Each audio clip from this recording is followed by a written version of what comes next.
तो आज हम लोग जो है इंडियन सोसाइटी को एक हल्का सा पीछे देखेंगे, उसके बाद हम आगे चलेंगे, ठीक है।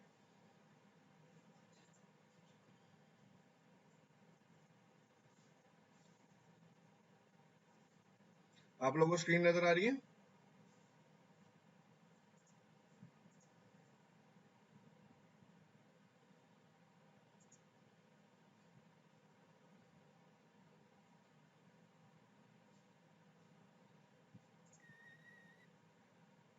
आई होप आप सभी को जो है स्क्रीन नजर आ रही होगी। तो आज हम लोग जो है एक बार इंट्रोडक्शन को शुरुआत करेंगे, 3-4 स्लाइड्स को पढ़ेंगे, उसके बाद हम लोग कल हम अपनी स्पीड को फिर से गेन कर लेंगे, ठीक है। कुछ बच्चे नए हैं, कल वो किसी टेक्निकल एरर की वजह से ज्वाइन नहीं कर पाए थे।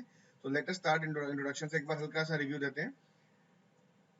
अगर हम भारतीय समाज इंडियन सोसाइटी की बात करें तो सबसे पहले सबसे इंपॉर्टेंट चीज जो कही जाती है भारतीय समाज के बाद, that is unity and diversity, ठीक है। अगर ह्यूमन सोसाइटी की बात करें, ह्यूमन सोसाइटी बेसिकली एक ऐसी जगह है जहाँ पे कई सारे ह्यूमन बीइंग आपस में इंटरेक्ट करते हैं, ठीक है। और वो कई तरह से जुड़े होते हैं, चाहे चाहे वो कम्युनिटी की तरह के साथ जुड़े हों, एथनिसिटी की वजह से जुड़े हों, नेशनलिटी की वजह से जुड़े हों, रिलीजन की वजह से जुड़े हो, किसी काम की वजह से जुड़े हो, किसी कल्चर की वजह से जुड़े हो। तो बेसिकली ये सब लोग जो जुड़ाव होता है इसको सोसाइटी बोलते हैं। और अगर बेसिकली अगर बात करी जाए ह्यूमन बीइंग का जो बेसिक नेचर होता है, ह्यूमन बीइंग का जो बेसिक नेचर होता है वो ह्यूमन बीइंग का जो बेसिक नेचर होता है वो क्या होता है, वो सोशल होता है, ठीक है। It's human being is a social animal, fine. और आगे चलते हैं। इसके बाद हमने पढ़ा, हमने देखा था, क्या देखा था, हमने बात करी थी कि सोसाइटी कई तरह की हो सकती है, जैसे हंटर गैदर सोसाइटी। जब हम इंडस वैली से पहले की बात करते हैं तो it was hunter gather society. We used to hunt and we used to gather the food. Then after हमारी सोसाइटी में एग्रीकल्चर आ गया। एग्रीकल्चर के बाद हम लोगों ने सेटल डाउन होना शुरू किया, हम लोगों ने लाइफ को जो है एक जगह पे ठहराव करना शुरू किया, ठीक है। एग्रीकल्चर आने की वजह से हमारा जो घूमने वाला नेचर था, जो खाना बदोश नेचर था, तो हम बंजारों की तरह घूमते थे जंगलों में, वो सब चीजें स्टॉप हो गई। देन आफ्टर आता है आपका देन आफ्टर आता है आपका इंडस्ट्रियल सोसाइटी आता है, ठीक है। और इंडस्ट्रियल सोसाइटी के अंदर जो गाइस प्लीज एनोट मत कीजिए प्लीज, ठीक है। ओके, इंडस्ट्रियल सोसाइटी आती है। इंडस्ट्रियल सोसाइटी बेसिकली देखने में कब मिलती है? इंडस्ट्रियल सोसाइटी तब आती है जब हम समझते हैं कि हमारे जो काम थे, हमारे जो हैंड हमारे जो काम हाथों से हुआ करते थे, उसको जो है मशीनों ने टेक ओवर कर लिया। बेसिकली हम लोग मिडेवल यूरोप की बात कर रहे हैं। तो ये आ गई इंडस्ट्रियल सोसाइटी। और अगर हम कैटेगराइजेशन करते जाएंगे तो ये इतने इतने नंबर है, इतनी ज्यादा कैटेगराइजेशन है कि कोई भी इसको टेकअप नहीं कर सकता है, ठीक है गाइज। तो this was all about industrial society. Now moving ahead.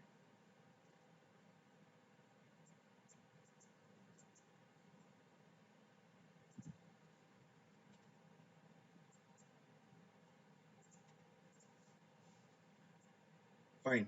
अब हम लोग इंडियन सोसाइटी के ओरिजिन के बारे में बात करेंगे। इंडियन सोसाइटी का जो ओरिजिन है वो बहुत ही ज्यादा पुराना है और करीब करीब 5-1 हजार साल पुराना है। तो अगर हम इंडस वैली सिविलाइजेशन की बात करें, अगर हम सिंधु घाटी सभ्यता की बात करें, तो सिंधु घाटी सभ्यता जो है बेसिकली अगर हम देखें तो 2500 बीसी, तो करीब करीब करीब 4500 साल तो हो ही चुके हैं सीधा सीधा। उससे भी पुरानी हमारी जो है सभ्यता है, हमारी जो सोसाइटी का ओरिजिन है वहां पे है। जैसे कि मैं बता चुका हूँ, हमारी सोसाइटी बहुत पुरानी है, कॉम्प्लेक्स है और प्लूरल है। कॉम्प्लेक्स का मतलब ये है कि हमारी सोसाइटी के अंदर बहुत सारे ऐसे सिस्टम है जो कि एक के अंदर लेयरिंग हो रखी है, सर्टिफिकेशन हो रखा है, फाइन। वहीं अगर प्लुरलिटी की बात करें तो हम कई कई एथनिसिटी की वजह से, हम रेस की वजह से, लैंग्वेज की वजह से, स्टेट्स की वजह से जो है अलग अलग हमारे कई सारे सर्टिफिकेशन हो रखे हैं। तो इसलिए हम कहते हैं कि भारत की जो समाज है, भारतीय समाज जो है या फिर जो इंडियन सोसाइटी है, that is old, complex and plural. It is composed of different religious groups, racial groups, group having cultural differences, जैसे कि मैं बता चुका हूँ। हमारी हिस्ट्री जो है बहुत पुरानी हिस्ट्री है, बहुत पुरानी हिस्ट्री है। जैसे कि हम कहते हैं कि विश्व की सबसे पुरानी जो सिविलाइजेशन है, जो सभ्यता है, वो हमारी खुद की है, इंडस वैली सिविलाइजेशन है, ठीक है। और हम लोगों ने जब इंडस वैली सिविलाइजेशन पढ़ते हैं तो हमें ये चीज पता चलता है कि हमारी जो सभ्यता है वो बहुत ज्यादा फ्लरिश थी। फ्लरिश का मतलब होता है कि हम लोग साइंस एंड टेक्नोलॉजी में, इंफ्रास्ट्रक्चर में, एग्रीकल्चर में, टूल्स मेकिंग में और इन सभी चीजों में, इनफैक्ट ये भी कई बार ये बात कही जाती है कि वहां पे भी कोई पॉलिटिकल सिस्टम एग्जिस्ट किया करता था, क्योंकि मैक्सिमम जो शहर मिले इंडस वैली सिंधु घाटी सभ्यता के अंदर, वहां पे लोअर टाउन एंड द साइडेडल दोनों चीजें मिली हैं। तो जब कभी एंशिएंट इंडिया पढ़ेंगे तो इस बारे में डिस्कस करेंगे अच्छे से, ठीक है। उसके बाद देखते हैं कि हमारे इंडस वैली के बाद जो नेक्स्ट फेज आता है वो आता है इंडो आर्यंस का। हम देखते हैं कि आर्यंस एंट्री करते हैं इंडिया में वाया हिंदकुश माउंटेन्स। और जब वो वहां से आते हैं, वो कहाँ से आते हैं? बेसिकली वो आते हैं सेंट्रल एशिया से। सेंट्रल एशिया को अगर आप देखोगे तो आज भी वहाँ पे कुछ जो क्लाइमेटिक कंडीशंस है कुछ इस तरह रहती हैं, बहुत ठंड रहती है, जिसकी वजह से वहाँ पे एग्रीकल्चर करना या वेजिटेशन होना नामुमकिन सा रहता है। तो अगर वेजिटेशन नामुमकिन रहेगी, इंसान वहाँ रह रहा है तो उसे खाना तो चाहिए, तो खाने के लिए वो क्या करेगा, खाने के लिए वो हंटिंग शुरू करेगा। हंटिंग शुरू करेगा किसकी, एनिमल्स की हंटिंग शुरू करेगा, या फिर जो एग्जिस्टिंग पेड़ बचे होंगे उसके जो फ्रूट्स मिलते हैं उस पे। तो बेसिकली मेरे कहने का मतलब यहाँ पर ये आता है कि जो सेंट्रल एशिया था वहाँ पे रिसोर्सेज की कमी थी। तो रिसोर्सेज की कमी थी इसलिए क्या था, ट्राइब्स बने हुए थे, छोटे छोटे ट्राइबल में इंटर ट्राइबल कॉन्फ्लिक्ट हुआ करते थे। फिर उनको पता चला कि भैया ये हिंदुकुश माउंटेन क्रॉस कर दो तो वहां पे उसके उसके दूसरी साइड जन्नत है। तो एक दिन वो लोग निकल गए अपने घोड़े अपने लाव लश्कर लेके और उतर आए इंडिया की तरफ, इंडस वैली में। यहाँ आके वो देखते हैं कि यहाँ पे लिवेबल कंडीशंस हैं, यहाँ पे पानी है, यहाँ पे आबो हवा का मतलब होता है कि हवा, आपका मतलब होता है पानी। यहाँ पे जो आबो हवा है दैट इज वेरी ऑसम, मतलब लिवेबल कंडीशंस है, एग्रीकल्चर है, खाना है, लोग है काम कराने के लिए, सब कुछ है यहाँ पे। तो वो यहाँ पे आ जाते हैं और जो नेटिव इंडियंस रहा करते थे इंडस वैली सिविलाइजेशन में, जो नेटिव इंडियंस रहा करते थे उनको पुश कर देते हैं आगे जाके वो गैंजेटिक प्लेन्स के अंदर, मतलब गंगा यमुना दोआब की तरफ। ठीक है, ये सारी चीजें जो है इंडिया से कनेक्ट कर रहा हूँ मैं। आप लोग भी कोशिश कीजिएगा जब आप आंसर लिखे तो इन सब चीजों को कनेक्ट करना शुरू करें, कनेक्ट करेंगे तो बहुत अच्छा आंसर लिख के आएगा आपका। ठीक है, आगे चलते हैं। अब वो लोग जब इंडो आर्यंस आए तो वो अपने साथ अपना जो है कल्चर लेके आए, अपना पैटर्न लेके आए, पैटर्न ऑफ लिविंग लेके आए, अपने फूड लेके आए, अपने ड्रेसेस लेके आए, तमाम तरह की चीजें लेके आए। ठीक है, और साथ ही साथ जब वो आए तो उनकी बिल्ट अच्छी थी, वो उनका कलर व्हाइटिश था, तो वो कहते थे कि हम सुपीरियर हैं। और जो लोकल इंडियंस थे वो ब्राउनिश कलर के थे, तो वो कहते थे कि आप लोग जो हो इन्फीरियर हो, आप लोगों को। और बेसिकली उनके पास जो स्किल थी वो लड़ाई की स्किल थी, उनके पास हथियार थे, और जो इंडिया के जो नेटिव्स थे उस टाइम पे उनके पास टूल्स थे, एग्रीकल्चरल टूल्स थे। तो नेचुरल सी बात है, जिसके पास हथियार होगा वो एक, और जिसके पास स्किल होगा, जिसके पास इस तरह का माइंडसेट होगा लड़ाई लड़ाई झगड़े करने का, तो वो बेसिकली जो है एक एग्रीकल्चरल कम्युनिटी के ऊपर भारी पड़ेगा ही पड़ेगा। फाइन। तो इसी तरीके से हम आगे चलते गए, फिर हमने देखा क्रिश्चियनिटी इस्लाम का भी इन्फ्लुएंस आया इंडिया के अंदर। मिडेबल इंडिया में देखते हैं कि इस्लाम का इन्फ्लुएंस आया। फिर जब मिडेबल इंडिया खत्म होता है, वहां से मॉडर्न इंडिया शुरू होता है, वहां से हम देखते हैं क्रिश्चियनिटी आ जाती है। वैसे क्रिश्चियनिटी सबसे पहले इंडिया में आती है 1498 में, जब पोर्टुगीज सेलर वास्को डिगामा आते हैं कालीकट पे। ठीक है, जब वो रास्ता ढूंढ लेते हैं via cape of good hope. Cape of good hope कहाँ पड़ेगा आप बोलोगे तो वेस्टर्न सदर्न वेस्टर्न कोस्ट पे पड़ता है अफ्रीका के। ठीक है, कभी आप मैप उठा के देखोगे तो आपको नजर आएगा केप ऑफ गुड होप। तो basically this is the thing. और कल हम लोगों ने देखा था कि हमारी अलग अलग सेटिंग्स हैं, हम लोग मतलब हर सेटिंग में किस तरह से काम करते हैं, कैसे हमारे यहाँ यूनिटी एंड डाइवर्सिटी सारा का सारा काम करते हैं, ये सब चीजें जो है तमाम चीजें हम लोगों ने पढ़ी थी इसके अंदर। ठीक है, हमारे बिहेवियरल एस्पेक्ट को चेंज किया। जब ब्रिटिशर्स आए तो उन्होंने हमारे बिहेवियरल एस्पेक्ट को चेंज किया। बिहेवियरल एस्पेक्ट में क्या क्या चीज हम लोगों ने बात करी थी, हम लोगों ने फूड पैटर्न की बात करी थी, ईटिंग पैटर्न की बात करी थी, ड्रेस हेयर स्टाइल की बात करी थी। उसके बाद सेकेंडली हम बात करें तो जब ब्रिटिशर्स का इन्फ्लुएंस उसकी वजह से नॉलेज एस्पेक्ट हमारा चेंज हुआ था। साइंस एंड टेक्नोलॉजी का, आर्ट एंड लिटरेचर में जो है काफी हमें आगे बढ़ने का मौका मिला था। ठीक है, ये इन सभी चीजों पे जो हम लोग कल डिस्कस कर चुके हैं, और बेसिकली मैंने आपको एक बेसिक सा छोटा सा आपको एक जिस्ट दे दिया कल हम लोगों ने क्या किया था। ठीक है, कल का हम लोगों ने बस इंट्रोडक्शन किया था। आज ही क्लास जो है हम शुरू कर रहे हैं इंडियन सोसाइटी, जिसका जो पहला जो फीचर है, पहली जो बात हम बोलते हैं इंडियन सोसाइटी के बारे में, यूनिटी एंड डाइवर्सिटी। ठीक है, डाइवर्सिटी मतलब क्या होता है, विविधताओं में एकता का देश। विविधता का मतलब क्या है कि multiple religions, multiple languages, multiple food eating habits, multiple races, multiple backgrounds, so many things in multiple, but still we are together. So when we say we have multiple things going on parallelly and still we are together, that's what we call it as unity and diversity, and this is what we consider as the strength of India. This is what we consider as the strength of India. Okay, so let's start it. Unity and diversity means oneness in varieties. Oneness in varieties. So India is a country where it is clear to see unity and diversity because people of many religion, race, culture, tradition live together without affecting each other's feeling and beliefs to their religion. ये बात कहाँ तक सच है, आप लोग खुद ही जानते हैं कि हमारे कंट्री में आप जिस भी इलाके में रहते हो, आप लोग वहाँ देखोगे कि हमारे यहाँ पे कई तरह के लोग रहते हैं जो कि अलग अलग रिलीजन को फॉलो करते हैं, अलग अलग फेथ को फॉलो करते हैं, अलग अलग रेस से बिलोंग करते हैं, उनका कल्चर अलग होता है, उनका ट्रेडिशन अलग होता है। तो बेसिकली क्या है, बट फिर भी हम लोग साथ रहते हैं, और हम लोग जो है अपनी अपनी जो चीजें उनको तो प्रैक्टिस करते करते हैं, पर अगर जब दूसरे कोई लोग अपनी प्रैक्टिस करेंगे तो उसको उसको हम छेड़ते नहीं है, उनको हम परेशान नहीं करते। तो this is what we call it religious, जिसे हम बोलते हैं कि हमारे यहाँ पे इस तरह से हम लोग यूनिटी एंड डाइवर्सिटी में एक साथ जीते हैं. So people in India are united in spite of much diversity of races, religion, castes, subcastes, communities, language and dialects, etc., etc. तो हम ये कह सकते हैं कि हमारे यहाँ पे जो यूनिफिकेशन है, कितना भी हम लोग कितने भी डाइवर्स हो जाएं, और प्रोबेबली अगर मैं किसी वर्ल्ड के किसी कंट्री की बात करूं, बड़े से बड़े कंट्री या छोटे से छोटे कंट्री की बात करूं, तो इतनी डाइवर्सिटी, इतनी विविधता मैं किसी कंट्री और किसी और कंट्री में नहीं देखता हूँ, in terms of race, religion, caste and so communities and so. Fine. तो हमारे कंट्री में सबसे ज्यादा विविधता भी है और हम लोग यूनाइटेड भी हैं. फाइन, हम इसी की बात कर रहे हैं. So India is the vast and most popular country of the world. हम जानते हैं कि हम लोग second most popular country of the world है. और हमारे यहाँ पे कितने तरीके के रिलीजन हैं. हमारे यहाँ पे हिंदुज्म है, बुद्धिज्म है, इस्लाम है, सिख है, जैनिज्म है, क्रिश्चियनिटी है, पारसीज हैं, और तमाम तरह के रिलीजन हमारे यहाँ पे एक साथ हम सब लोग रहते हैं, अपने अपने फेस्टिवल्स को सेलिब्रेट करते हैं, अपने अपने ट्रेडिशन को, अपने अपने कल्चर को चेरिश करते हैं, और इसी के अंदर हम रहते हैं. और हम लोग सारे मिलके जो है धर्मा एंड कर्मा की थ्योरी में बिलीव करते हैं. और that's why we can proudly say this thing, yes we are united. Fine. So here we are the God fearing in nature and believe in the purification of the soil, in the soul and the rebirth, salvation, luxury of heaven and punishments of the hell. ये basically ये वो theories है जिनके बारे में हमें बचपन से सिखाया जाता है. और हम बात करते हैं कि हमारी हमारी आत्मा शुद्ध होनी चाहिए, रिवर्थ में बिलीव करते हैं, रीइंकारनेशन में बिलीव करते हैं, सैल्वेशन मोक्ष में बिलीव करते हैं, लग्जरी ऑफ हेवन, अच्छा करोगे तो स्वर्ग में जाओगे, बुरा करोगे तो नरक में जाओगे. बचपन से सुनते आ रहे हैं सारी बातें. तो ये सब चीजों के बारे में हमारे यहाँ बात होती है. हमारे यहाँ पे एक साथ कई सारे फेस्टिवल्स को हर साल जो है बनाया जाता है. रिसेंटली हम लोगों ने भी ईद देखी 25 तारीख को, बड़ी धूमधाम से ईद मनाई गई. Besides this corona virus outcome, काफी अच्छे तरीके से ईद को सेलिब्रेट किया गया. होली बनाई गई, दिवाली गई. हाँ, ये मैं कह सकता हूँ कि बाकी सालों से कम कम इंटेंसिटी थी, बट हाँ ईद सेलिब्रेट किया गया. जब हमारा ये शुरू हो रहा था लॉकडाउन, उस टाइम हम लोग होली विटनेस कर रहे थे, नवरात्रे विटनेस कर रहे थे, गुड फ्राइडे आगे चला गया, महावीर जयंती आगे चली गई, ठीक है, बुद्ध जयंती हमारे यहाँ पे. अब देखो अलग अलग रिलीजन्स की अलग अलग रिलीजन्स की अलग अलग जो वो है, जो त्योहार है, उनके बारे में बात करी जा रही है, जो जो हमारे यहाँ पे लगभग हर त्योहार को सेलिब्रेट किया जाता है.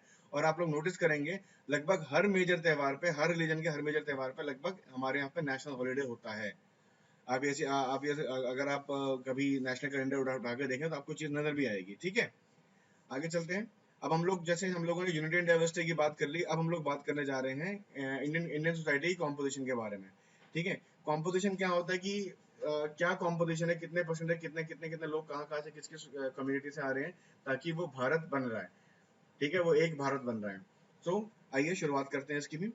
So present day Indian society is a result of multiple events which have occurred over the period of time, and it's a complex in nature due to multiple factors like people across the world entered into Indian territory with different culture, language, religion and qualities etc etc. So अगर हम आज के दिन की बात करते हैं, अगर हम बोले कि 29 मई 2020 की बात करते हैं, तो आज जो हम सोसाइटी देखते हैं हमारे कंट्री की, वो सोसाइटी ऐसा नहीं है कि दो दिन या 2 साल या 10 साल में तैयार हुई है.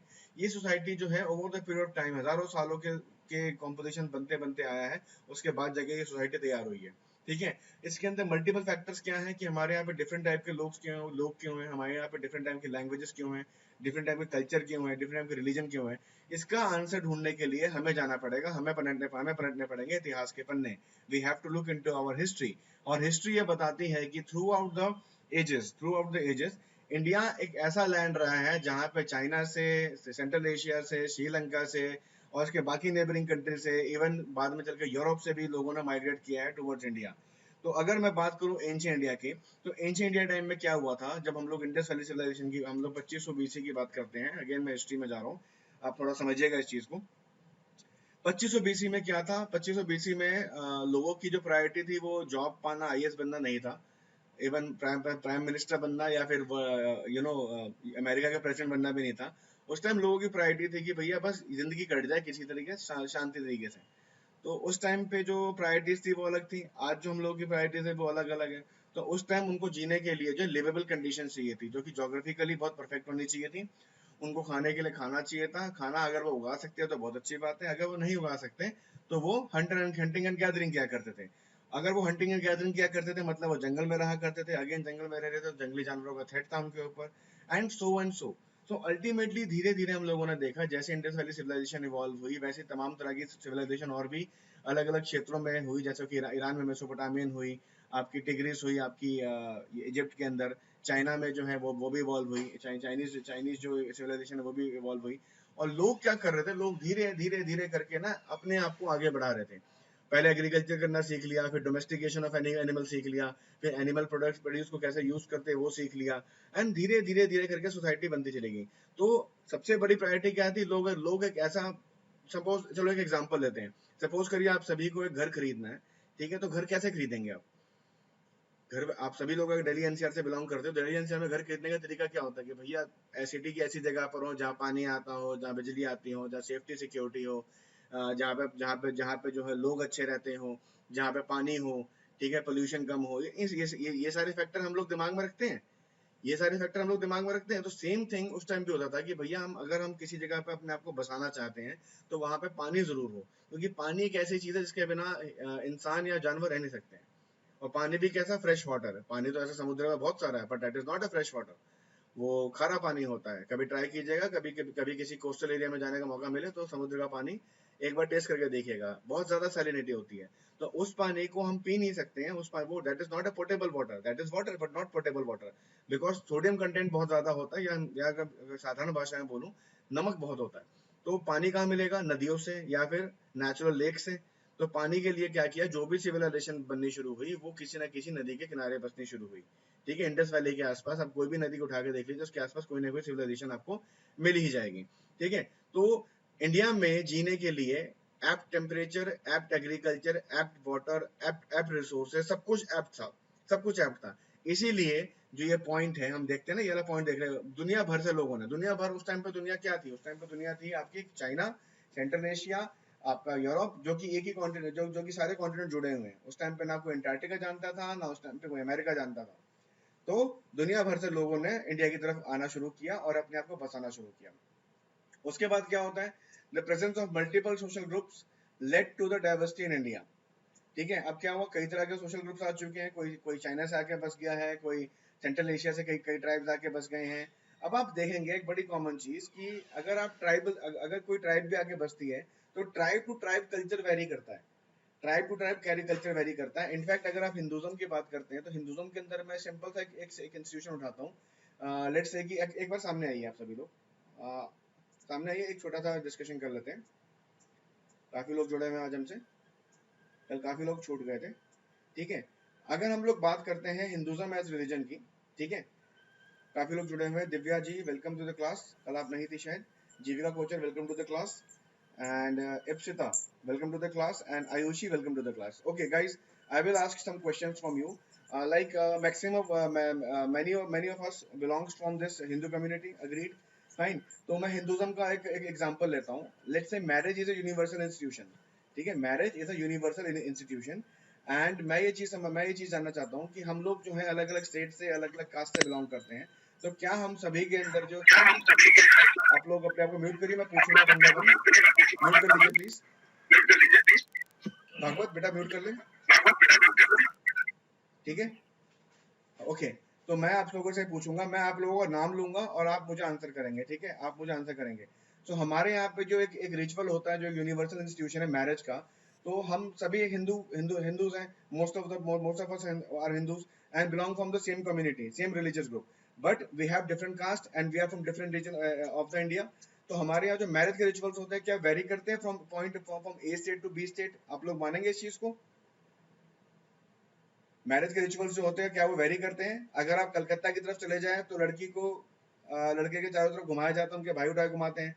पंजाब की तरफ चले जाएं तो उनको उसमें डोली में लेके आते हैं। यूपी में चले जाए तो ऑरेंज कलर का, यूपी ईस्टर्न यूपी बिहार में चले जाए तो ऑरेंज कलर का सिंदूर चलता है, तिलक होता है, टीका होता है, सगन होता है। ये सारे जो फंक्शंस होते हैं शादी के, सब अलग अलग हैं। हर शादी में एक यूनिकनेस होती है। This is the beauty of India, this is the beauty of India. Fine, ठीक है, तो ये मैंने एग्जांपल दिया है। और ये डाइवर्सिटी क्यों आई है? देखो हुआ क्या कि लोग आके इंडिया में इकट्ठे होने शुरू हुए, फिर over the period of time उन्होंने रिलीजन पे बिलीव करना शुरू किया, and over the period of time क्या हुआ, धीरे धीरे धीरे धीरे करके वो चीजें नई नई अपने अपने डेवलप करते चले गए। This is what happened. ठीक है गाइस, तो अपने आप को म्यूट कर लूं।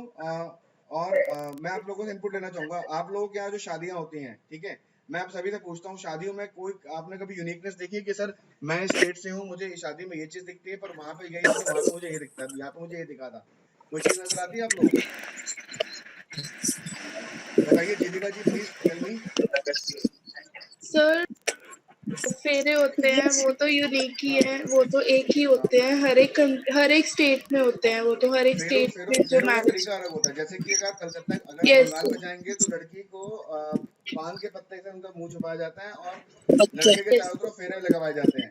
अगर आप यूपी यस बिहार में जाएंगे तो कई जगह पे सिर्फ रुमाल को घुमा दिया जाता है, ठीक है। तो yes this is what, although we are worshipping the same, we are chanting the same mantras, we are doing the same thing, ठीक है, बट हो क्या रहा है, the system is different, the culture is different basically. So this is what I'm trying to say. This is what we call as diversity. अगर हम लोग religiously भी एक ग्रुप से बिलोंग करते हैं, then after within the religion there are various things. So फरमान जी, आप कुछ कहना चाहेंगे?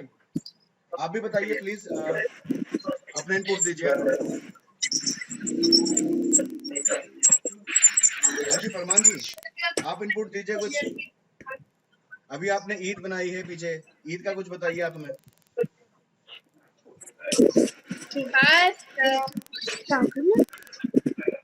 इप्सिता म्यूट है, फाइन, ओके। क्या नाम है, शिवानी, शिवानी, हाँ जी, आप यस बताइए सर कुछ यस शादी के सर। अंदर कुछ चेंजेस बताइए जो आप देखते विटनेस करते हैं आप, राजपूत कम्युनिटी तो यहाँ मतलब डिफरेंट होते है हैं, ना? काफी चीजें डिफरेंट होती ओके, हैं। काफी चीज डिफरेंट होती है, तो गाइस यही चीजें बता रहा हूँ। तो जब आप आईएएस की पढ़ाई, हाँ जी, हाँ जी बताइए, एक मिनट म्यूट, एक मिनट प्लीज, म्यूट करना, एक मिनट होल्ड करिए, मैं म्यूट करता हूँ, कई सारे बच्चों ने अनम्यूट कर लिया अपने आप को, इसलिए दिक्कत आ रही है, एक मिनट होल्ड करिए आप। काइंडली जिससे पूछ रहा हूँ खाली वही आंसर करें, ठीक है। Sorry sir, your voice is okay, threatening. अब माय वॉइस इज थ्रेटनिंग और नॉट कमिंग प्रॉपरली। एनीवेज, कोई दिक्कत नहीं है, ठीक है। शिवानी जी, आप बताइए अब। हाँ Yes बताइए, sir. क्या कहना चाह रही थी आप? ये सर डिफरेंट होते हैं, काफी चीजें डिफरेंट होती होती है हैं, ना? जैसे या ओके, म्यूट करिए, मैं एक और चीज, अब एक और चीज आपको बताता हूँ। अब एक और चीज समझिए आप, अब हम लोगों ने रिलीजन के बेस पे बात कर ली, अब हम लोग स्टेट के बेस पे बात करते हैं, स्टेट के बेस पे बात करते हैं। तो अगर हम उत्तर प्रदेश को लेते हैं, यूपी को लेते हैं, ठीक है, मेरा भी होम स्टेट है उत्तर प्रदेश। तो अगर हम चलते हैं वेस्टर्न यूपी से, सहारनपुर से चलते हैं towards last district call Ballia, क्या क्या चीजें, खाने पीने में क्या चेंजेस देखने को मिलते हैं, इवन भाषा में क्या देखने को चेंजेस देखने को मिलते हैं? हाँ बताइए फरमान जी, बोलिए, अनम्यूट कीजिए, बताइए। आपकी आवाज नहीं आ रही है मेरे को, आप अपना माइक चेक कराइए, कल भी दिक्कत थी, अपना ये चेंज कीजिए इसको, ठीक है, आपकी माइक में दिक्कत है। Mrityunjay Bhardwaj, you would like to add something? Monica ji, Monica Sharma, Tarun Chaudhary, sir हाँ जी, कौन बात करेगा? Yes, हाँ sir. Good evening, sir. Sir Monica Ballia Sabai. के साइड देखेंगे तो सर थोड़ा लिट्टी चोखा का ज्यादा वो हाँ है सर, खाने हाँ में बिहार बॉर्डर हाँ, पड़ता है तो। अवस्थी, कानपुर से हो? जी अच्छा सर। ठीक है, कानपुर की स्पेशलिटी? सर कानपुर की स्पेशलिटी है क्या बताएं सर, बहुत कुछ है। बहुत कुछ है, कमला पसंद को छोड़ के बाकी सब बता दो। Yes sir. सर फैक्ट्री बहुत है सर यहाँ पर। कानपुर की स्पेशलिटी है भैया समोसे और जलेबी, मॉर्निंग का नाश्ता। अग्रीड? कह सकते ठीक हैं है, सर। ठीक है। जलेबी विद दही हाँ सर। जी, क्या? हाँ, और जलेबी विद जलेबी, दही। दही एंड समोसे, fine. Anmol Nair, ji you are a chef, मेरे पास एक इन्फॉर्मेशन आई है कि you are a chef, where are you working? Please unmute. Sir, currently I'm working with ITC ओ Groups of ग्रेट, Hotel. कौन से वाले में हो? Maurya? Sir, ITC Grand Bharat okay, Manesar. Bharat, okay No, no, sir, no, not Maurya, okay, not Manesar. Maurya, okay, Grand no Bharat. Problem. आप बताइए खाने की मतलब क्या फेमस है, कहाँ के रहने वाले, कहाँ के हैं आप? Sir, actually मैं दिल्ली का ही दिल्ली, रहने तो आप वाला हूँ. सभी कुछ खाते हो, सभी कुछ बनाते हो, ठीक है, आपसे क्वेश्चन गलत है। ठीक है गाइस, मैं यूपी का एक बताता हूँ। यूपी का एक बड़ा सिंपल सा तरीका है, अगर आप यूपी में जाओगे, ईस्टर्न यूपी में जाओगे, तो you will find a use of sattu at a very great extent, like litti chokha, sattu के पराठे एंड सो। सत्तू को गर्मी में इनफैक्ट पिया भी जाता है पानी में घोल के, ठीक है। वहीं अगर आप अगर वेस्टर्न यूपी में जाओगे, तो यू विल फाइंड कि मिल्क प्रोडक्ट्स को ज्यादा कंज्यूम किया जाता है। डिफरेंस क्या है? कम्युनिटीज में डिफरेंस है। वेस्टर्न यूपी को जो है Jats and Gujjars, and Jats and Gujjars जो है वो डोमिनेट करते हैं, including Muslims in the religious context. अगर मैं ईस्टर्न यूपी पर आता हूँ तो राजपूत एंड द ब्राह्मण्स, तो टोटल डिफरेंस है, और खाने पीने का टोटल डिफरेंस है, खाने के टेस्ट में चेंज मिलेगा आपको, लैंग्वेज में। अगर आप वेस्टर्न यूपी की बात करोगे तो यू विल फाइंड खड़ी बोली, you will find khadi boli. Like if you talk about the Tyagis of Ghaziabad belongs to Tyagi only. Pradeep ji पता होगा ना आपको ये, मेरठ एंड गाजियाबाद त्यागीज की बेल्ट है बहुत बड़ी, ठीक है, बहुत बड़ी बेल्ट है, बहुत बड़ी बेल्ट है त्यागीज की। तो बेसिकली त्यागीज एंड ये जो वेस्टर्न यूपी है, वेस्टर्न यूपी में यू विल फाइंड खड़ी बोली, हिंदी का एक सब डायलेक्ट है। वहीं अगर आप यूपी के ईस्टर्न पार्ट में चले जाएंगे, कानपुर में जाएंगे, you will find unique language. हाँ जी, कानपुरिया लैंग्वेज, भागवत कानपुर की अलग लैंग्वेज होती है। अगर आप लोगों ने पिक्चर देखी हो, जॉली LB 2 देखी हो, थोड़ी सी अलग है सर। एक मिनट म्यूट कर लीजिए अपने आप को, आवाज रिपीट आ रही है, ठीक है। अगर आप कानपुर में हैं तो कानपुर में अगर आपने जॉली LB 2 देखी हो तो उसमें जो अनु कपूर का रोल है, अनु कपूर का नहीं सॉरी, जो अक्षय कुमार का रोल है, तो उसमें एक अलग लैंग्वेज मिलेगी। वहीं 50 किलोमीटर आगे पीछे हो जाइए, लखनऊ चले जाइए, तहजीब का शहर बोला जाता है उसको, ठीक है। वहीं थोड़ा सा आप आगे चलिए, गोरखपुर चले जाइएगा, you will find Bhojpuri is dominating. And what is Bhojpuri? Bhojpuri is a sub language of Maithili itself. Bhojpuri is no language, it's a dialect, it's a sub part of Maithili. How diversity of India is being defined. This is how diversity of India is being defined. Correct, guys? So now get back to the lecture. Mute yourself, keep yourself mute. I'll ask you whenever I feel the need. Fine. So on the broad sense, we can divide the Indian society. So on the broad sense, we can we can divide Indian society on the basis of racial, geographical, linguistic and religion basis. हम लोग अब आगे चलेंगे इस chapter के अंदर, तो ये 4 बेसिस को हम लोग पढ़ेंगे बेसिकली, ठीक है। 4 बेसिस में कुछ पॉइंट्स को मैं पॉइंट आउट, कुछ पॉइंट्स को मैं नोट डाउन कराऊंगा, आप लोग उसे स्ट्रिक्टली नोट डाउन कर लीजिएगा, अपने नोट्स में भी मार्क कर लीजिएगा। That would be important with respect to the mains examination point of view, ठीक है। मैं विद इन द चैप्टर आप लोगों को बताते चलूंगा, ठीक है। तो moving ahead, now this is the composition. I need 2 minutes, please.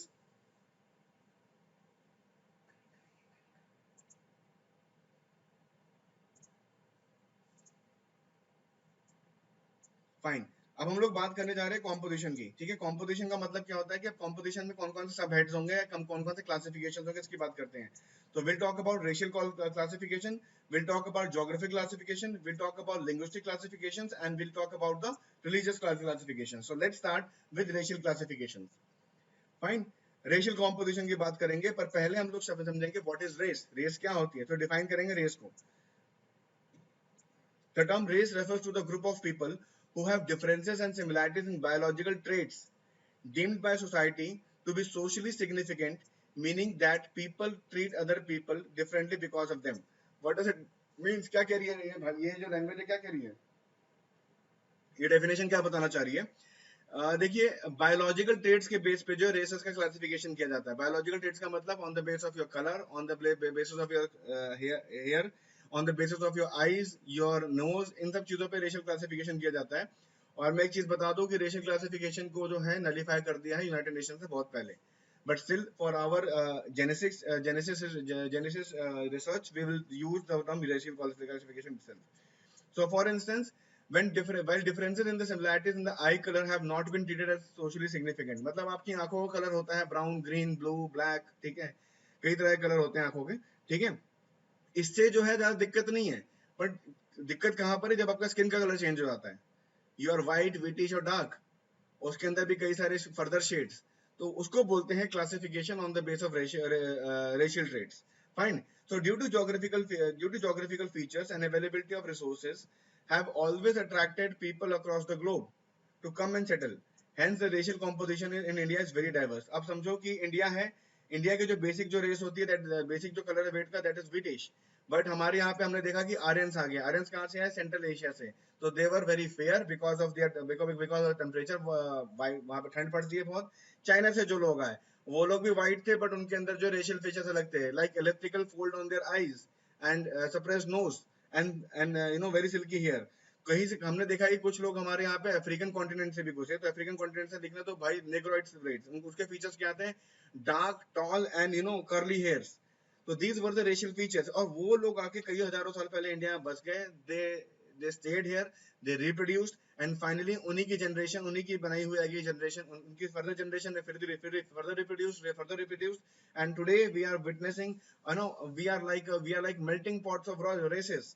हमारे यहाँ पे हर लगभग वर्ल्ड की सारी रेसेस हमारे यहाँ पे अवेलेबल है, फ्रॉम डायरेक्टली और इनडायरेक्टली, ठीक है। तो इसलिए हम भारत को कह सकते हैं इट्स एन एथनोलॉजिकल म्यूजियम। एथनिसिटी के बेस पे बहुत सारे लोग, बहुत तरह की रेसेस हमारे यहाँ मिलती हैं। The ancestors of the majority of the present population have migrated to India from surrounding territories across the Himalayas, जैसे कि मैंने बताया पीछे। Fine. So Indian population constituted of major races of the world. We find people of different races across the India. So many sociologists and anthropologists, ठीक है, समाजशास्त्री and anthropologists को हिंदी में क्या बोलेंगे, even I don't know, ठीक है, have given various classification.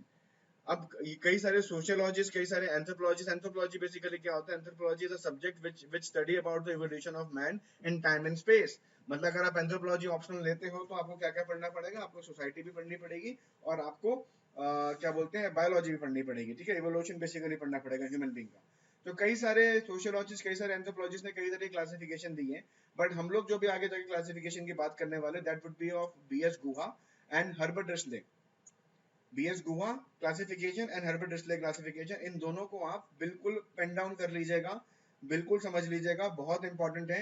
एक भी वर्ड इधर से उधर होता है नंबर कट जाते हैं, और वर्ड इधर से उधर नहीं होता तो पूरे नंबर मिलते हैं क्वेश्चन के अंदर, ठीक है। It is an important thing. Fine, so let's talk about BS Guha. Doctor BS Guha is a pioneer physical anthropologist in India who completed his professional training from the University of Harvard in 1924. BS गुहा एक ऐसे physical anthropologist थे भारत के जिन्होंने अपनी training complete करी थी university of Harvard इन 1924, लगभग आज से 96 इयर्स पहले, ठीक है। The anthropological survey of India, ये एक बॉडी है इंडिया के अंदर, ये एक बॉडी है जो कि काम करती है, is probably the biggest anthropological research body of its kind in the world, that was established by the initiative of doctor BS Guha. तो एंथ्रोपोलॉजिकल सर्वे ऑफ इंडिया, जिसको हम शॉर्ट फॉर्म में एएसआई भी बोलते हैं, इसको आप एएसआई मतलब आर्कियोलॉजिकल सर्वे ऑफ इंडिया से कंफ्यूज मत करना, ठीक है। तो ये बिगेस्ट बॉडी है एंथ्रोपोलॉजिकल रिसर्च की, और जो कि जिसकी शुरुआत करी थी डॉक्टर बीएस गुहा के इनिशिएटिव से इसकी शुरुआत हुई थी। वहीं अगर दूसरा बात करें, हम बात करेंगे सर हर्बर्ट रिस्ले की। इनका जो था 4 जनवरी 1851 से लेके 30 सितंबर 1911, and he was an British ethnographer and colonial administrator. मतलब कॉलोनियल लग गया तो नेचुरल सी बात है, कभी ना कभी इन्होंने किसी न किसी भारत के किसी हिस्से पे एडमिनिस्ट्रेशन जरूर किया होगा। So he was a member of Indian civil service who conducted extensive studies on tribes and caste of Bengal presidency. He is notable for the formal application of caste system. इनका जो best जो इनकी study थी उसको हम बोलते हैं formal application of caste system. Fine.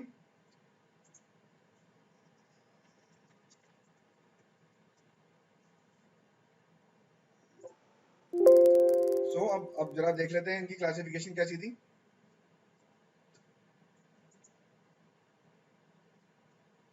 Okay, तो ये है गुहा क्लासिफिकेशन, वेरी इंपॉर्टेंट, और ये है हर्बर्ट रिस्ले क्लासिफिकेशन। इन्होंने क्या क्या बताया, कौन कौन सी ट्राइब, कौन कौन सी रेसेस के बारे में बात करें, निग्रोइड्स के बारे में बात करी, प्रोटो ऑस्ट्रोलाइड्स के बारे में बात करी, मोंगोलॉइड्स के बारे में बात करी, मेडिटेरेनियन के बारे में बात करी, वेस्टर्न ब्राचियोफाल्स के बारे में बात करी। ये दोनों वर्ड एक हैं, काइंडली से जोड़ लीजिएगा, यहाँ पे टाइपोग्राफ एरर है। और नॉर्डिक के बारे में बात करी। वहीं अगर रिस्ले क्लासिफिकेशन की बात करते हैं तो he talked about Turko Iranian, Indo Aryans, Scytho Dravidians, Aryo Dravidians, Mongolo Dravidians, Mongoloids and Dravidians. तो बेसिकली अगर हम इंडियन जेनेसिस की बात करें तो व्हाट वी आर ड्रविडियंस। फाइन, तो ये इस तरह का टेबल बनेगा इसके अंदर, आप लोग ध्यान दीजिएगा, ठीक है। ये गुहा क्लासिफिकेशन आप देख सकते हैं, नेग्रॉइड्स हैं, प्रोटो ऑस्ट्रोलाइड्स हैं, मोंगोलॉइड्स हैं, वेस्टर्न ब्राचियोफाल्स हैं, मेडिटेरेनियंस हैं एंड नॉर्डिक्स हैं। फर्दर अगर मैं बात करूं, फर्दर क्लासिफाई किया है मोंगोलॉइड्स को। Mongoloids are divided into Palaeo Mongoloids and Tibeto Mongoloids. वहीं अगर मैं पेलियो मोंगोलॉइड्स को ओपन करता हूं तो we have long headed and the broad headed. Similarly हम मेडिटेरेनियन को भी एक्सपैंड कर सकते हैं। मेडिटेरेनियन रेस को हम एक्सपैंड करेंगे तो उसमें आएंगे पेलियो मेडिटेरेनियंस एंड ओरिएंटल्स। वहीं अगर हम बात करें वेस्टर्न ब्राचियोफाल्स की तो इसको भी तीन फर्दर क्लासिफिकेशन में क्लासिफाई किया गया है, दैट इज अल्पिनॉइड्स, डायनेरिक एंड आर्मनॉइड्स। तो आइए इन सभी के बारे में बात करते हैं आगे चल के, ठीक है। कोई क्वेश्चन आए तो प्लीज उसको चैट बॉक्स में डाल दीजिए, क्योंकि बाद में आप welcome mister Dev, you are quite late in class. Just a minute guys, 1 minute दीजिए मेरे को।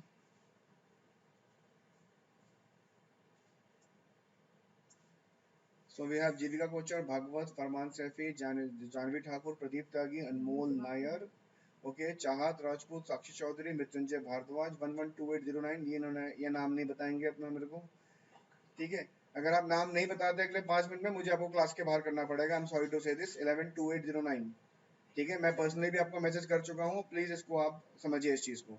प्रतीक्षा, मोनिका शर्मा, आयुषी, इप्सिता, राहुल, भावना Rathore, and we have Rahul Kumar Gupta, Shalini Gautam, Dev and Manish Rajora. Fine. So welcome all. काफी बच्चे काफी लेट एंटर कर रहे हैं। तो आइए अब बीएस गोवा क्लासिफिकेशन जिसके बारे में हम लोगों ने बात करी थी, उसकी इंडिविजुअल जो है उससे बात करते हैं।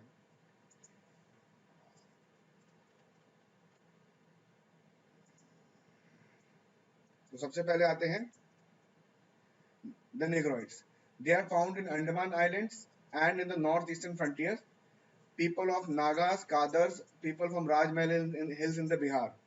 They basically are in dark in complexion and have frizzy hairs and thick lips. Fine. Basically ये जो मैंने आखिरी के 3 जो features बताए हैं, basically they belong from Negroid itself. Then we have Proto-Australoids. ठीक है, tribal people of India belongs to this race. Tribal people, but not all the tribal people. They are basically Mundas, Santhals, Savaras, Prajas, Khonds, etc. They are mainly found in Bihar, Singhbhum, hilly tract of Vindhya region. Fine. कहाँ पे मिल रहे हैं, कौन सी community से belong कर रहे हैं आज की डेट में, उसके बारे में बात करी है बीएस गोवा जी ने करीब 100 साल पहले। तो ये रिसर्च डेफिनेटली अपग्रेड होगी। Then we have Mongoloids. Mongoloids basically found in the northeastern region of the country. हमारे यहाँ पे 2 तरह के हैं, Paleo Mongoloids, ठीक है। इसमें भी दो फर्दर क्लासिफिकेशन है। Long headed. This type of Paleo Mongoloid people are found among the Angami Nagas, ठीक है। एक स्पेशल ट्राइब है जो कि प्रोटेक्टेड है अंडर द कॉन्स्टिट्यूशन ऑल्सो। उनके अंदर ये लॉन्ग हेडेड पाए जाते हैं। वहीं अगर ब्रॉड हेडेड Paleo Mongoloids की अगर बात करते हैं तो these people are found among these Assamese Kashmiri people who are living around the Himalayan region. Similarly, we have Tibeto-Mongoloids. The people of Sikkim and Bhutan are included into this category. इसका ये मतलब नहीं है कि सारे लोग ही Tibeto-Mongoloid होंगे। Maximum people would be like them, ठीक है। Then we have Mediterraneans, ठीक है। आपके नोट्स में सबके बारे में बहुत अच्छी डिटेल दी हुई है, काइंडली गो थ्रू इट, ठीक है। इसमें 3 सब डिवीजन है, paleo Mediterranean, Mediterranean and orientals. तो ये this race basically concentrated in Andhra Pradesh and Tamil Nadu. The Brahmins of both the places belong to this category. वहीं अगर Mediterraneans की बात करें, the people of this category are scattered almost all over India, and it is believed that they planned Indus Valley civilization. It is believed that का मतलब ये होता है कि हम ऐसा मानते हैं, पर इसके पीछे कोई ठोस सबूत नहीं है हमारे पास। तो जब हम लोग प्राचीन भारत या एंशिएंट इंडिया, जब हम लोग मिडिवल इंडिया या फिर मध्यकालीन भारत पढ़ते हैं, तो हमारे अंदर एक बड़ी हमारे पास कई बार जो है चीजें प्रोबेबिलिटी में चलती हैं, लाइक मे बी, ठीक है, like it is believed that. तो हम लोग इस चीज को समझ के चलेंगे, ठीक है। जीविका Kochhar, you will receive notes very soon, don't worry, ठीक है। ओके फरमान जी, मैं थोड़ा स्लो हो जाता हूँ, thanks for reminding me. Actually we have very huge syllabus in our hands, ठीक है, very huge syllabus. Fine, like अभी तो एक सब्जेक्ट चल रहा है, हमें इसके बाद 19 सब्जेक्ट और पढ़ने होते हैं, और करीब 10 महीने के अंदर हमें 10 से 11 महीने के अंदर पूरा कोर्स कवर करना होता है। Fine, so I will try to be slow, अगर नहीं हो तो रिमाइंड करा देना है, ठीक है। कई बार इंसान दिमाग से निकल जाता है, ठीक है। अब हम बात करेंगे ओरिएंटल्स की। Sorry, it is just like Mediterranean race. So though the Mediterranean race found all over India, but mainly concentration, इनका जो concentration है basically that in southern part of the country, मतलब साउथ इंडिया में जो है Mediterranean, oriental Mediterranean जो लोग हैं ज्यादा मिलते हैं। Then after we'll talk about the western Bachepals. These people entered India through western side. Western side मतलब कि ईरान के साइड से एंटर करे थे, क्योंकि उस टाइम पे जो भारत की सीमाएं थी वो ईरान बॉर्डर के पास लगा करती थी। Then so we have Alpinoid, we have Danaric, we have Armenoids. So अगर हम बात करें Alpinoids की, तो इसमें आते हैं लोग, सौराष्ट्र के लोग आते हैं, गुजरात के लोग आते हैं, वेस्ट बंगाल के लोग आते हैं। वहीं अगर डेनारिक की बात करें तो यहाँ पे उड़ीसा के लोग आएंगे, वेस्ट बंगाल के लोग आएंगे। और वहीं अगर आर्मिनोइड्स की बात करें तो बेसिकली पारसी कम्युनिटी मतलब बॉमन ईरानी, जॉन अब्राहम, फाइन, साइरस बरोचा, फाइन, इस तरह के जितने भी लोग हैं जो पारसी लोग इंडिया में रहते हैं, जिनका बहुत कम पॉपुलेशन है जिनका, उन सभी लोगों को आर्मिनोइड रेस के अंदर जो है वैश्य बाचेपाल के अंदर सब कैटेगराइजेशन में डाला जाता है। फिर आएंगे नॉर्डिक। अच्छा, और भी अच्छे एग्जांपल है, रतन टाटा हैं, साइरस मिस्त्री हैं, ठीक है। अब हम बात करेंगे नॉर्डिक की। दिस स्टेट, ये लोग जो है नॉर्थ साइड से इंडिया में घुसे थे एंड बेसिकली पंजाब में present day it is believed that they contributed to the new ideas of art and culture of India. Thus, in India, presence of various races are found because of these differences in cultures are imaged. अब देख रहे हैं हम लोगों ने ये चीज हम लोगों ने पेपरों पे प्रूव कर दिया कि कई जगह से कई डिफरेंट तरह के लोग जो हैं, कई डिफरेंट रेसेस के लोग इंडिया में घुसे हैं। जब वो घुसे हैं उसी की वजह से आज की डेट में जो इंडिया का जो रिच हेरिटेज एंड कल्चर माना जाता है, that is the basic thing behind it. Fine, ये आप देखिए, cultural India is culture rich and variety of cultural elements, ये बात जो है प्रूव होती है यहाँ पे। अब हम बात करेंगे रिस्ले क्लासिफिकेशन की, हर्बर्ट रिस्ले के बारे में, जिसके बारे में हम लोगों ने 4 स्लाइड्स के पीछे पढ़ा था। इसके अंदर आएंगे Turko Iranians, Indo Aryans, we have Scytho Dravidians, we have Mongolo Dravidians, we have Aryo Dravidians, then we have Mongoloid and we have Dravidians. तो इसके बारे में देखते हैं कौन कौन सी कम्युनिटी कहाँ पे। Satnam Singh, welcome to the class. Why you are so late? आप लोग प्लीज अपने नाम चेंज कर लीजिए, फिर से बता रहा हूँ, आप लोग प्लीज अपने नाम चेंज कर लीजिए, क्लास में इंटरेक्ट करने में दिक्कत होती है मेरे को। एक का नाम आ रहा है 2F8E27E9, बड़ा टेक्निकल सा नाम है, मुझे काफी पसंद आया, बट चेंज कर लेंगे तो ज्यादा बेहतर रहेगा। एक सिंपल वाला नाम वहां रख दीजिए। आपके डैशबोर्ड पे 3 डॉट्स आ रहे होंगे, उस पर क्लिक करके आप जो है अपने नाम को चेंज कर सकते हैं। ठीक है, मैंने चैट में भी कई बार ये बात बोली हुई है। टर्को इरानियंस की बात करते हैं। सतनाम जी, काइंडली अपने आप को म्यूट रखिए। Turko Iranian, these people are mainly found in Afghanistan and Baluchistan. अब ये एरिया जो है प्रेजेंट डे पाकिस्तान में चले गए हैं। हमने जब इंडिपेंडेंस करी तो हमने देखा कि अलग अलग क्षेत्रों में चले गए हैं। देन आफ्टर इंडो आरियंस की बात करते हैं, that this type of people mainly considered in Punjab, Rajasthan and Kashmir. Rajput, Khatris and Jats are basically comes into this category. We'll talk about the Scytho-Dravidians. This race is a combination of Scythians and Dravidians. They are found in Saurashtra, Kurg and Madhya Pradesh. The upper strata of the people are coming from the Scythian and the lower strata of the people are coming from the Dravidian community. Then after we'll talk about the Arya Dravidian. Arya Dravidian मतलब क्या कि Aryans and Dravidian का fusion हो गया था उस time पे, उसकी वजह से ये रेस निकल के आई है। Indo-Aryans and Dravidians, ठीक है। They are mainly concentrated in the UP, Bihar. The Brahmins of the or the other high caste people are included in the Aryans, whereas the Harijans and the lower caste people are in the Dravidian category. Then after we'll talk about the Mongolo-Dravidians. The race is the mixture of Dravidian and Mongolian races. They mainly live in the West Bengal, Odisha. Brahmins and Kshatriya included in this. Mongoloids की अगर बात करेंगे हम, तो Mongols की अगर बात करेंगे, these are tribal people of Assam and northeast frontier. Dravidians, basically the people of this race considered in the South India and the Madhya Pradesh. Dravidians, ठीक है। तो ये हो गया आपका। अभी हम लोगों ने पढ़ लिया रेशियल क्लासिफिकेशन, जो पॉसिबली सबसे मुश्किल था। अब हम लोग बात करने जा रहे हैं आगे चल के। जस्ट अ मिनट, मेरे पास 2 चैट्स आई हुई हैं, देखते हैं। एनकल्ट्रेशन, भागवत का इसका मतलब होता है कि जो कई तरह के कल्चरों का मिक्स हो जाना, एनकल्चरेशन, ठीक है। और कोई चैट आई है हमारे पास? चलिए, अब हम लोग बात करेंगे ज्योग्राफिकल क्लासिफिकेशन की। ज्योग्राफिकल क्लासिफिकेशन के बारे में जनरली मैं अपने इंडिया के बारे में बताता हूँ, मैं अपने देश के बारे में बड़े अच्छे से बात करता हूँ कि अगर हम सारे इतने सारे लोग हम जुड़े हुए हैं कंट्री में। चलिए एक बार आप लोग सामने आ जाइए, आप लोगों से एक बार 1-to-1 बात हो जाए। तो आप लोग प्लीज अपने वीडियो कंट्रोल्स को छोड़ दीजिए, ऑडियो कंट्रोल को छोड़ दीजिए, और ये बताइए कि अगर आप लोगों का कोई ड्रीम डेस्टिनेशन है, आप लोगों को ड्रीम डेस्टिनेशन है, आप बताइए आपका ड्रीम डेस्टिनेशन क्या है? पेरिस। चलिए आप अगले ठीक है। अब हमारे पास 2F8 and so आपका जो है ड्रीम डेस्टिनेशन क्या है? I think he is not connected. Okay, Janvi Thakur, आपका ड्रीम डेस्टिनेशन, आप तो ऑलरेडी हिमाचल में रहते हो, that is also already a dream destination. Okay, Himachal में कहाँ से हो? I am happy in Himachal. Himachal में कहाँ से हो? Sir,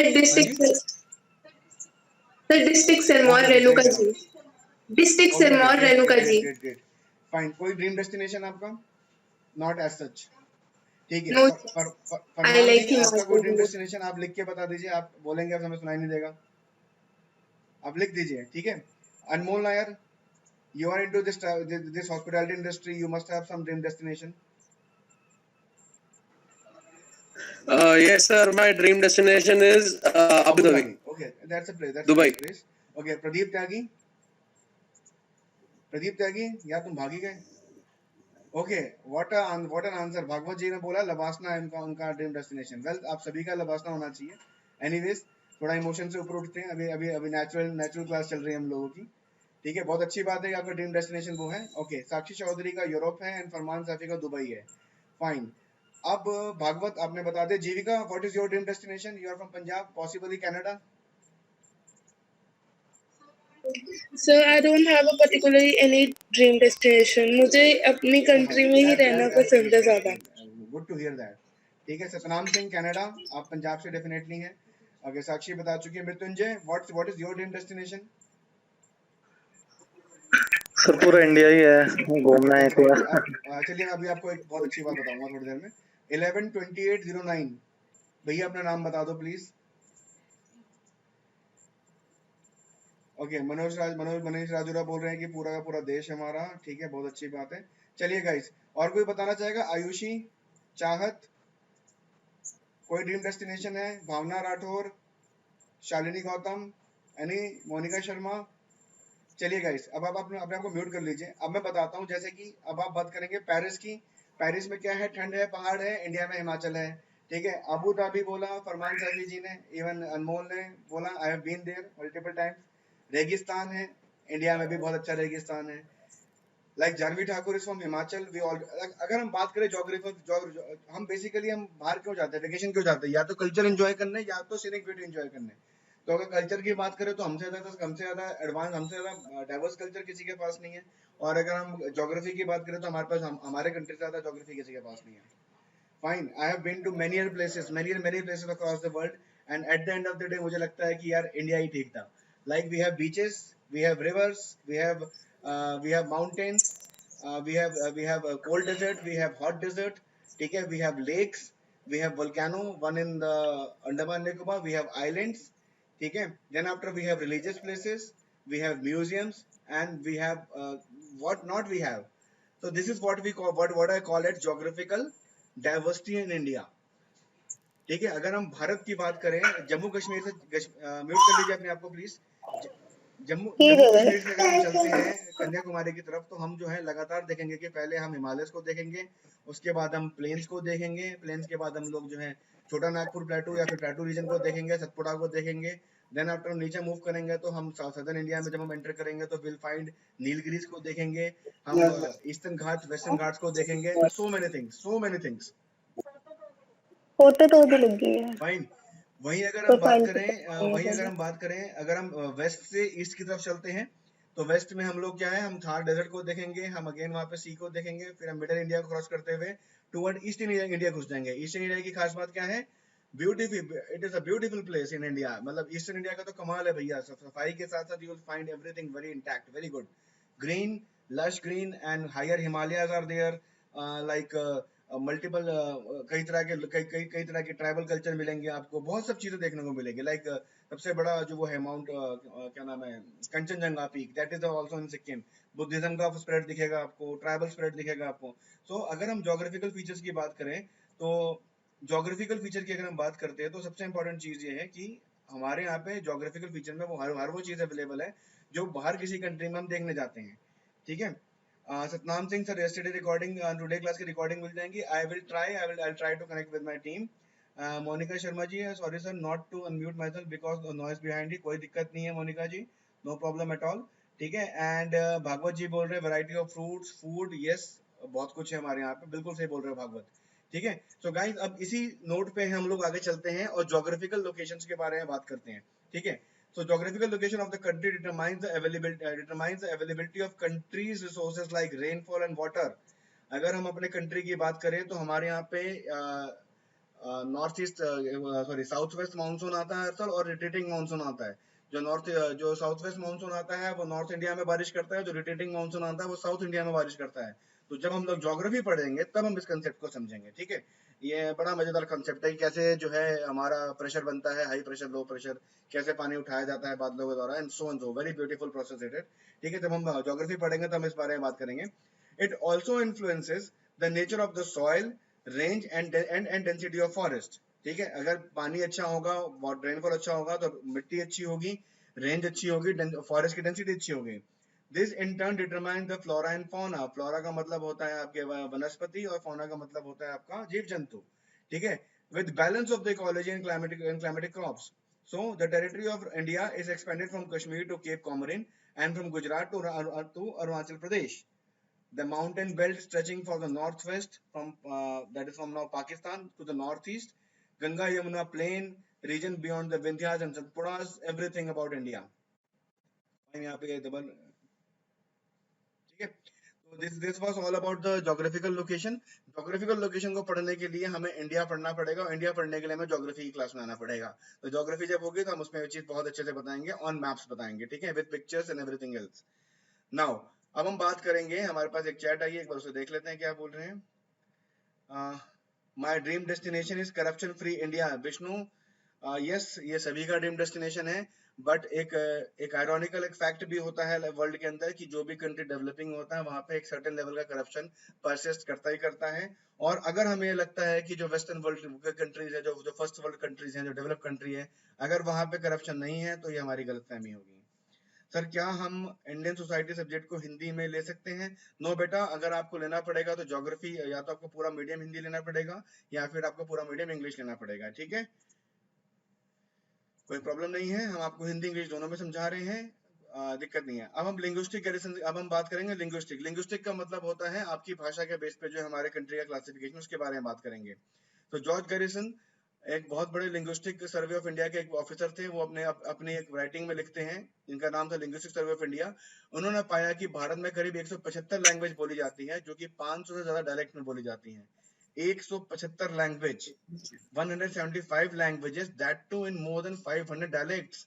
अगर हम यूएस की बात करें तो इंग्लिश इज प्रोमिनेंट, अगर ब्रिटेन की बात करें तो British English is prominent, Africa की बात करें तो अलग अलग कंट्री में अलग अलग languages there, Hebrew is there, mostly Hebrew is there, ठीक है। मिडिल ईस्ट की बात करें तो mostly Urdu is there, fine, mostly Urdu और Persian is there, and they have a separate language also.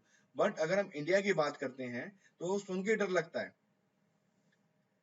सुन के डर लगता है कि 175 लैंग्वेज, पर डरने की बात नहीं है। हम सभी लैंग्वेज बेसिकली हम जो है फेशियल एक्सप्रेशन समझ जाते हैं, बिकॉज वी आर इंडियंस, ठीक है। Majority of the languages are spoken in the northern part of the India, and all the Indian languages have been classified into different linguistic families. Well, they are not equally distributed all over the India. हो सकता है कोई language कोई बंदा बहुत ज्यादा बोल रहा हो, कोई लैंग्वेज कोई 4-5, कोई 10 लोग ही बोल रहे हो, तो this is the distribution, evenly distributed नहीं है। This has given a new political meaning to the geographical pattern of linguistic distribution of the country. Out of these numerous languages, 22 languages are recognized as national languages of country, and they are included in the 8th schedule of the Constitution of India. अगर हम भारतीय संविधान का 8वां schedule पढ़ते हैं तो हमें उसमें बात पता चलेगी कि 22 ऐसी लैंग्वेजेस जो कि जनरली आपके नोट पे भी छपी होती है, वो सारी जो है ऑथराइज्ड या फिर ऑथराइज्ड नहीं, रिकॉग्नाइज्ड लैंग्वेजेस है ऑफ इंडिया, नेशनल लैंग्वेज की तरफ से, ठीक है। हमारे पास एक चैट आई है, हम इसको देख लेते हैं। Sir please introduce 1 or 2 UPSC question related to discuss topic, and then ये इंटरेस्ट क्यूरियोसिटी इंक्रीज करेगा between, please ask, thank you for the that has come in the previous, no problem Satwan ji, don't worry. Dialect is like बोलने का तरीका, एक बड़ा अच्छा example बताऊं मैं, अमर सुरमा भोपाली अभी थोड़ा बोलते हैं। Like कानपुर में जाओगे, you'll find different kind of Hindi. You'll go to western UP, you'll find different form of बोलने का तरीका, लहजा बोलने का, ठीक है, जिसे हम ठीक है इसको बोलते हैं, ठीक है, डायलेक्ट, ठीक है। फरमान क्लियर हो गया बेटा, ठीक है। और सतनाम जी आप चिंता मत कीजिए, हम पूरे के पूरे क्वेश्चन डिस्कस करते हुए चलेंगे। आज का चैप्टर खत्म हो जाने दीजिए, will have question answer also. In fact हम सोसाइटी के बाद पूरा जब मॉड्यूल खत्म होता है उसके बाद हम पूरे के पूरे क्वेश्चन आंसर की प्रैक्टिस कराते हैं, आपसे लिखवा के हम मंगवाएंगे, डोंट वरी अबाउट इट, ठीक है। और अगर आपको चाहिए तो सैंपल भेज दिया गया है आपकी ईमेल पे, अगर नहीं रिसीव हुआ तो आप मुझे प्लीज बोल दीजिए, ठीक है। प्लीज मुझे बता दीजिएगा, अपना नंबर भेज दीजिएगा, अपना ईमेल आईडी भेज दीजिएगा, मैं आपको ड्रॉप करवा दूंगा। फाइन, सो कंटिन्यू करते हैं, आगे चलते हैं, और आगे चल के हम देखेंगे रिलीजियस की बात करेंगे, रिलीजियस कॉम्पोजिशन लगभग Bharat almost all the religious groups of the world found in India. Indian culture has potentiality to accommodate different religion. हमारे यहाँ पे ऐसा पोटेंशियल है कि हम कई तरह के रिलीजन को हम अकोमोडेट कर लें. There are 8 major religious community. हमारे कंट्री में अभी तक there are 8 major religious community. Fine. तो सबसे पहले हम बात करेंगे हिंदुज्म की. Majority of the Indians are Hindus. From 2011 के सेंसस से पता चलता है कि 79.8% people on India are Hindus. Hinduism has a number of sects like Shaivism, we have Vaishnavism. All these sects have some common beliefs like immortality of soul, मतलब आत्मा कभी मरती नहीं है, आत्मा अजर उमर है. रीबर्थ, जिसके अंदर की आत्मा जो है एक शरीर से दूसरे शरीर में चली जाती है, मतलब आपका पुनर्जन्म होता है. ट्रांसमाइग्रेशन ऑफ सोल, मतलब सोल जो है आत्मा से निकल के परमात्मा में लीन हो जाती है. This is the philosophy of Hinduism. फिर हम बात करेंगे इस्लाम की. इस्लाम was basically it was originated in the Arabic country and by the end of 12th century AD Islam entered in India through the Muslim rulers. ठीक है. अगर हम बात करें तो मोहम्मद गौरी का नाम सबसे पहले इसमें आता है. In the beginning, Muslim rulers tried to convert Indians forcefully, but gradually they changed their attitude. पहले कोशिश करी गई कि इस्लाम को एंडोर्स कराया जाए जबरदस्ती, पर over the period of time ये देखा गया कि ये जो उनका एटीट्यूड था, उन्होंने जो मुस्लिम रूलर्स थे उन्होंने इस चीज को छोड़ दिया. Apart from that, they wanted to keep good relationship with the Hindus, but at the time of British period, again situation was changed. Like British period में क्या हो गया, क्रिश्चियनिटी टेक ओवर कर गई थी इस्लाम को. फाइन. सबसे पहले हिंदूज ने गवर्न किया, फिर इस्लाम ने गवर्न किया, उसके बाद अब आ गई आपकी क्रिश्चियनिटी की बात करती हैं. ये क्रिश्चियनिटी इंडिया में कब एंटर करी, जब वास्को डी गामा इंडिया में एंटर करें. ठीक है. उनके साथ साथ उसके बाद बेसिकली स्टार्टिंग में केरला में कॉन्सेंट्रेट थी. Like 1/4 of the population is coming under Christianity. At present, 2.43% of the total population in India belongs to Christianity itself. ठीक है. Christianity के बारे में पढ़ना है तो कभी I will deliver you a separate lecture on Vatican and what are Protestants and what are Catholics, इन सब के बारे में बात करेंगे. ठीक है. But in separate chapter. यहाँ पे हम रिलीजन को हम ज्यादा डेप्थ में जाके नहीं पढ़ेंगे. रिलीजन को पढ़ने के लिए हमने आर्ट एंड कल्चर में बहुत जबरदस्त कंटेंट बनाया हुआ है. जब आर्ट एंड कल्चर पढ़ेंगे तो उसके अंदर रिलीजन को पढ़ लेंगे. ठीक है. सिखिज्म की बात करते हैं.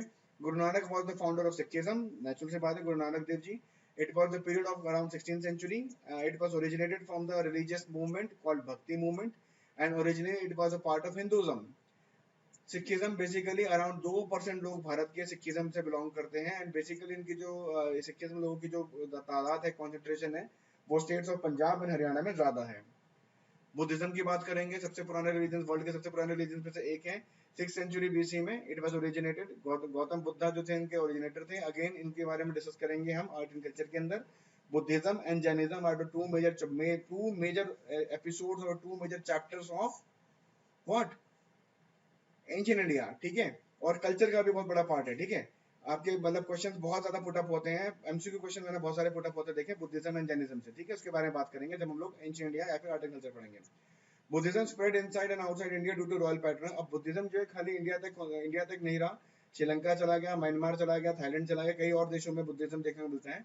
अबाउट लेस देन 1%, मतलब 1% से कम बुद्धिस्ट इंडिया में अभी एट प्रेजेंट रहते हैं. जैनिज्म भी 6th century BC में शुरू हुआ था. It is a contemporary of Buddhism. Lord Mahavir started it. करीब 0.5 population of Indian population belongs to Jainism.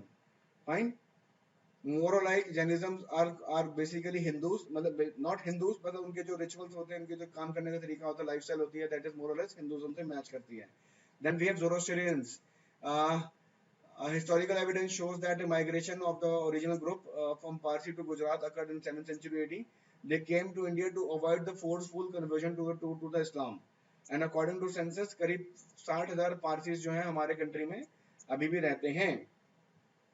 Like we have animism, जिनका जो है एनिमिज्म का मतलब है जो स्पिरिचुअल स्पिरिट्स में इन सब चीज़ों में ध्यान रखते हैं. ये बेसिकली ट्राइबल्स के बीच में परफॉर्म किया जाता है. उनकी जो पॉपुलेशन है बहुत ही कम है. ठीक है. ये एक स्टैटिस्टिक्स देख लीजिए. 2011 के सेंसस से स्टैटिस्टिक्स बनाया है. हिंदुज्म करीब 80% के आसपास है. इस्लाम की अगर बात करें तो 14 से 15% लोग जो है इंडिया में इस्लाम को एंडोर्स करते हैं, इस्लाम को मानते हैं. क्रिश्चियनिटी जो है करीब 2% है. सिखिज्म 3% है. सिखिज्म 2% के आसपास है. बुद्धिज्म करीब उससे कम 1%. 0.5% जैनिज्म है और अदर रिलीजन जो है बचे हुए वो भी करीब 1% के आसपास है. ठीक है. तो ये एक डेटा था. Okay guys, so this was all about this was ये जो लास्ट स्लाइड है गलती से इसके अंदर ऐड है, ये इसका हिस्सा नहीं है. तो ये हम लोगों ने चैप्टर 1 पूरा कर लिया है, तो आप लोग प्लीज सामने आइए and if you have any question you can ask. Welcome Deepak Jalal to the class, quite late. Deepak Jalal ji Lucknow से जुड़ रहे हैं, काफी लेट हो गए, क्या हो गया? Okay guys, one by one I will ask you. Shivani please come forward. Shivani any question and how was the class? आपको समझ में आया? और कोई Yes, क्वेश्चन है sir. बेटा?